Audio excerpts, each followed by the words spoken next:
আসসালামু আলাইকুম। আমি এখন বানাচ্ছি দারুণ মজার একটা বেগুনের আইটেম।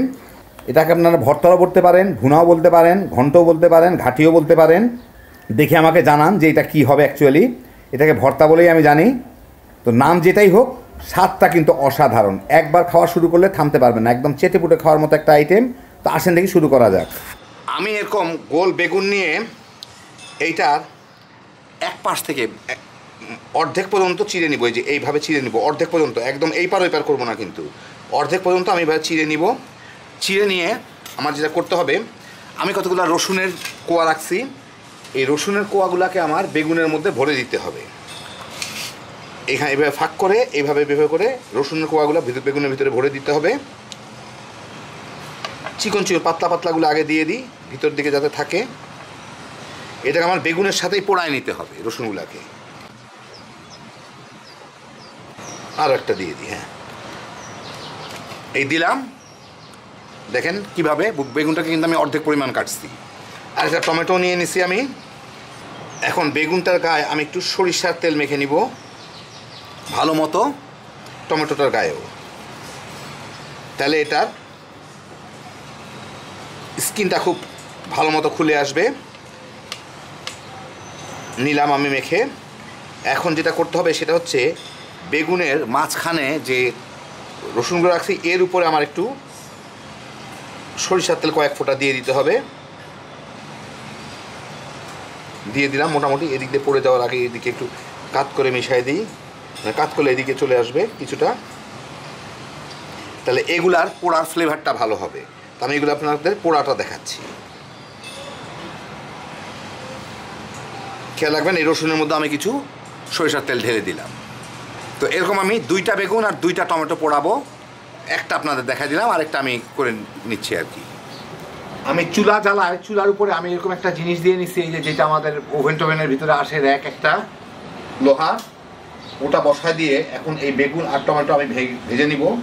তো বেগুন টমেটো ভাজার জন্য প্রথমে আমাকে এই টমেটোর এই ভাঙা দিকটা মানে কাটা দিকটা নিচের দিকে দিয়ে প্রথমে আগে পোড়াইতে হবে। রসুনগুলো যাতে প্রথম দিকে একটু পুড়ে, আর টমেটো পাশে দিয়ে দিই। খুব অল্প আছে আমি আগুনের উপরে পোড়াচ্ছি। বেগুনটা নরম হয়ে গেলে রসুনগুলো বের হয়ে আসতে পারে, সেই জন্য প্রথমে বেগুনটা শক্ত থাকতে থাকতে রসুনের কাটা দিকটা দিয়ে আগে, মানে বেগুনের কাটা দিকটা যেখানে রসুন ঢুকাইলাম ওটা আগে নিচের দিকে দিয়ে পোড়ায় নিতে হবে। মিনিট 2-এর মধ্যেই দেখি কি অবস্থা, একটু উঠায়। হ্যাঁ, রসুনটা একটু পোড়া পোড়া দাগ লাগছে, পুরাটা পুড়ে নেয়, আরেকটু পুড়াই নিব আমি। এদিকে টমেটোটা নরম হয়ে যাচ্ছে, টমেটোটাকে আমি ঘুরাই ফিরাই দিব, দিয়ে টমেটোটাও ভালো মতো পুড়াই দিব চারদিকে। আরও 2-3 মিনিট পরে দেখি কি অবস্থা, রসুনগুলো ভালোই পুড়ছে। এখন আমি এইগুলাকে, আর রসুন পোড়ার সময় কিন্তু এখানে যেহেতু কাটা 2-1 ফোঁটা পানি পড়ে, অসুবিধা নাই। এখন আমি এটাকে ঘুরাই ফিরাই পুরা বেগুনটাকে পোড়ায় নিব। এখন আর পানি পড়ার চান্স নাই অত। রসুনটা একটু বাদামি বাদামি হয়ে পুড়ে গেলেই হইল, একটা ভালো ফ্লেভার আসে। প্রায় 15 মিনিট উল্টায় পাল্টা আমার বেগুনটা পুরাই ভাজা হয়ে গেল। আমি উঠাই নিয়ে থেকে দেখেন একদম নরম, এখন রস করতেছে। ইয়েটা পড়ে গেল একটা এই রসুন। আচ্ছা, এখন বেগুনটার থেকে আমি রসুনগুলো বাইর করে নেবো, আর বেগুনটা একটু ঠান্ডা হবে। এই পাত্রের মধ্যে আমি রাখবো, টমেটোটা উঠে নিই, এই পাত্রের মধ্যে রাখবো। বেগুন থেকে কিন্তু একটু রস বের হবে, রস বের হইলে সেই রসটা কিন্তু আমি ফেলবো না। বেগুন থেকে একটু পানির মতো রস বের হবে, সেই রসটা আমি রাখবো। কিছুক্ষণ রাখলে এই যে দেখেন এমনই বের হচ্ছে, এই রসগুলা কিন্তু আমার ফেলবো না আমি। এই পানিটুকু আমার রেখে দিতে হবে, যেরকম পানি যে বের হচ্ছে। বেগুনটা ঠান্ডা হোক, তারপর আমি উপরে খোসাটা ছিলে ফেলবো, আর টমেটোর উপরে খোসাটা ছিলে ফেলবো। এগুলো ছিলা খুব সোজা, কারণ একটু ঠান্ডা হলে এই যে টান দিলেই দেখেন টমেটোর সব কালো এইগুলা উঠে চলে আসতেছে, সব পোড়া অংশগুলা উঠে চলে আসবে, উপরের চোখলাটা চলে আসবে, এই যে দেখেন। তো আমি কিছুটা ঠান্ডা হওয়ার পরে টমেটোর চোখলাগুলো ছিলে নিছি। এখন বেগুনের খোসাটাও একটু ঠান্ডা হইলেই এবার টান দিলেই উপর থেকে এই যে উঠে চলে আসবে। তো বেগুনের খোসাটাও আমি উঠে নিব। সহজ, একটু চেষ্টা করলেই উঠে নেওয়া যায়। তো বেগুনটা আমি ছিলে নিলাম। এখন আমি বেগুনটার এই গোড়া থেকে এটুকু কেটে নিব, গোটাটা। এইটাকে আমি ছোট ছোট টুকরা করে কেটে নিব, ছোট ছোট টুকরা করে কেটে নিলেই হলো। ঠিক টমেটোটাও আমি একই অবস্থা করব, ছোট ছোট টুকরা করে নেব। আর এই সিদ্ধ এইগুলাকেও একদম পাতলা পাতলা করে টুকরা করে নিয়ে নিব, সিদ্ধ মানে পোড়া রসুনগুলা। রসুনটুকু উঠায় নিব, টমেটো আর বেগুনটা আমার একসাথে দিতে হবে। এখন আমি রান্নায় চলে যাচ্ছি। আর এর সাথে আমি দিচ্ছি 4টা বড় সাইজের পেঁয়াজ যেমন কুচি করে কেটে নিছি, একটা আস্ত রসুন কুচি করে কেটে নিছি, আর 8টা কাঁচামরিচ। আমি কাঁচামরিচগুলো একদম কুচি করে নিছি, একদম কুচি করা। আমি একটা কড়াইতে 3 টেবিল চামচ সরিষার তেল গরম দিছি, ওর মধ্যে আমি 1 চা চামচ আস্ত জিরা দিব, 4টা শুকনা মরিচ, একটু নাড়াচাড়া করে নিই। আমি কিন্তু মাঝারি আর হাইয়ের মাঝামাঝি ভাজতেছি, মানে মাঝারির একটু উপরে। এই কয়েক সেকেন্ড নাড়াচাড়া করে আমি এর মধ্যে ওই রসুন আর কাঁচামরিচগুলো দিয়ে দিব, দিয়ে একটু ভেজে নিব। বেশি না, 1 মিনিটেরও কম সময় ভাজবো, কারণ রসুনগুলো খুব জলদি বাদামি হয়ে যেতে থাকবে, যাতে একদম পুড়ে না যায়। সরিষার তেলে ফেনার জন্য তেমন কিছু দেখা যাচ্ছে না, তারপরও প্রায় 20-25 সেকেন্ড ভেজেই আমি এর মধ্যে এই পেঁয়াজগুলো দিয়ে দিব। পেঁয়াজগুলো দিয়ে এখন আমাকে এটা মাঝারি আছে একটু ভেজে নিতে হবে। পেঁয়াজটা যাতে একটু ক্যারামেল হয়, কিন্তু আবার পুড়ে না যায়, আবার বেশি ভাজাও হয়ে না, একটু বাদামি হওয়া পর্যন্ত।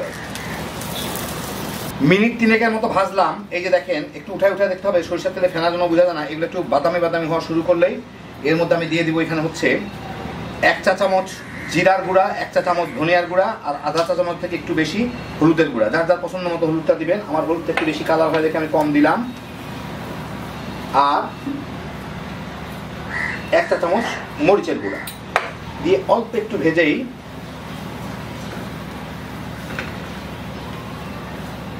আমি এর মধ্যে দিয়ে দিব প্রথমে টমেটোগুলা। আমি কিন্তু এর রসটুকু এই যে একটা বাটির মধ্যে ঢেলে নিচ্ছি, এবং আরও যেটুকু রস আছে সেটাও ঢেলে নেবো পরে। যাই হোক, টমেটোটুকু আগে দিয়ে দিই আমি। দিয়ে টমেটোটা এর সাথে একটু ভুনে নিতে হবে, গলে যায় যাতে। টমেটো এমনি সিদ্ধ করা, তারপরে যাতে একদম গলা হয়ে যায়। কোনো পানি দেওয়ার দরকার নাই এর মধ্যে, এই টমেটোর রসের মধ্যেই এটা গলে যাবে। একই সাথে একটু লবণ দিয়ে দিব, টমেটোটা জলদি গলবে। এখন আমি মিডিয়াম আর লোয়ের মাঝামাঝি নিয়ে আসতেছি চালটাকে। একটু ভেজেই আমি এইগুলাকে, টমেটোগুলাকে নরম হয়ে গেলে যতদূর পারি চেপে একটু ভর্তা করে দেওয়ার চেষ্টা করব। 2-4টা টুকরা থাকবে আস্তে, কিন্তু যতদূর ভর্তা হয় ততদূর ভালো। মিনিট 2-3 ভুনে আমি এর মধ্যে বেগুনগুলাকে দিয়ে দিব, একটু ধনিয়া পাতা কুচি দিয়ে এইটার সাথে একটু মেখে ভেজে নিব, আর চেপে বেগুনগুলাকে ভর্তা করে দেওয়ার চেষ্টা করব এইভাবে। মিনিট 3 ভেজেই আমি এর মধ্যে ওই পোড়া রসুনগুলা যেগুলো আমি কেটে রাখছি, কুচি করে রাখছি, স্লাইস করে রাখছি, ওগুলা দিয়ে দিব এর মধ্যে। আর এর সাথে দিয়ে দিব ওই টমেটো আর বেগুনের রসগুলা, অতিরিক্ত যে রসগুলা, এটা আমি একটা বাটির মধ্যে ঢেলে রাখছিলাম। দিয়ে এর সাথে ভালো মতো মিশায় 2-3 মিনিট জাল দিয়ে নিব, যাতে এই পানিটুকু শুকায় যায়। আর একটু চেপে এই রসুনগুলাকে একটু ভর্তা করে দিতে হবে এর সাথে মিশে, যাতে ফ্লেভারটা দিকে ছড়ায় যায়। আরও মিনিট 2 ভেজেই পানিটা শুকায় গেছে, আর কিছু করার নাই। এখন আমি এর মধ্যে একটু লেবুর রস দিয়ে দিব। এটা যার যার স্বাদ মতো দিবেন। এটা দিলে স্বাদটা সম্পূর্ণ বদলায় যায়, অসাধারণ স্বাদ পাবেন। আর লবণটা একটু চেক করে নেবেন, যার যার পছন্দ মতো লবণ দিয়ে নিলেই হইল। লাগলে দিবেন, না লাগলে দিবেন না। ভালো মতো এটা মাখাই দিই, আর জাল দেওয়ার দরকার নাই। হয়ে গেল আমার দারুণ মজার পোড়া বেগুন ভর্তা, ভুনা, ঘাটি, ঘন্ট, যেটাই হোক না কেন। আপনাদের আমি এখন একটু বেড়ে দেখাচ্ছি। এই দেখেন, হয়ে গেল আমার দারুণ মজার পোড়া বেগুনের ভর্তা, অথবা বেগুন টমেটো ভর্তা, অথবা বেগুন টমেটো ভুনা, যেটাই বলেন না কেন। অসাধারণ স্বাদের একটা ভর্তা কিংবা ভুনা। যারা এই ধরনের ভুনা কিংবা ভর্তা পছন্দ করেন, এটাকে ভর্তাই বলে, কিন্তু একবার বানায় দেখতে পারেন। বিশেষ করে লেবুটা দেওয়ার ফলে টেস্ট যে এতখানি বেড়ে যায়, একবার না বানাই খেলে বুঝবেন না। গরম ভাতের সাথে তামা করে খেয়ে ফেলাইতে পারবেন। আল্লাহ আপনাদের সবাইকে ভালো রাখুন, সুস্থ রাখুন, নিরাপদে রাখুন। ইনশাল্লাহ বেঁচে থাকলে আবার দেখা হবে। আল্লাহ হাফিজ।